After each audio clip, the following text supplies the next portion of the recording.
The following BLTV program is brought to you by O'Flaherty Law. Please enjoy. Welcome to Learn About Law. My name is Kevin O'Flaherty from O'Flaherty Law, and today we're going to explain how to respond to a restraining order or order of protection. We have a series of videos and articles about orders of protection, so for more details on anything you want to know about orders of protection, check out learn-about-law.com.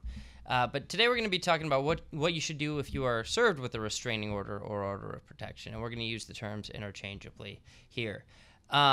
First, how are you served? You'll have to be served by personal service, meaning that either certified mail with your signature or sheriff's special process server will deliver the petition for a restraining order along with a summons which serves as notice.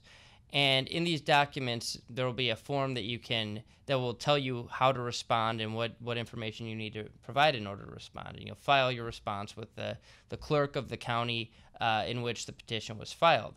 There's a short deadline to respond to these, so make sure that if you're going to hire an attorney, contact them right away. Otherwise, be sure that you respond within the deadline that is printed on the notice.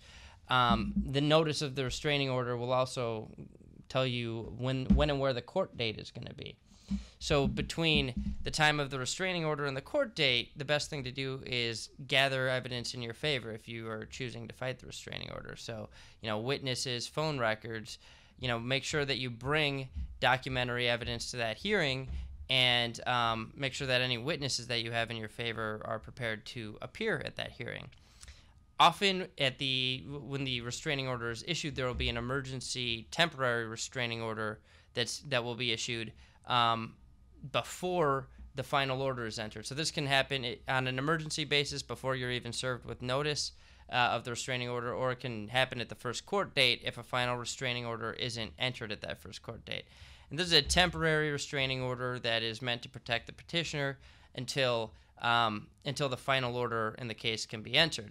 It's really important that you comply with the terms of this temporary restraining order in order to help your case for the final, not getting the final restraining order entered. It's also important that you attend the hearing. If you don't attend the hearing and you've been properly served, the court will just rule against you and enter the order that the petitioner is asking for. And this is called the plenary order, the final order in the case, and it can be effective for up to 2 years. If you do attend the hearing, what will happen is that each side will get to present their case for why the restraining order should be entered, and each side will put on their evidence and witnesses. And at the end, the court will ask whatever questions the court feels necessary of each side, and then basically rule either denying the petition or entering a final restraining order that is the last order in the case, and like I said, can be effective for up to 2 years. If you feel that the court entered this order in error, your option is basically two things. You can do a motion for reconsideration, basically asking the same court that entered the order to reconsider it, and these are granted on a very rare basis. Basically, you have to show that the law has changed or the court misapplied the law, but that's one option. The other more common option is, like any final order in a case, restraining orders can be appealed to the appellate court. And we have a great article and video about how to appeal in Illinois, basically how to appeal any order in Illinois, and those same principles apply to restraining orders. So you may want to check that one out at learn-about-law.com.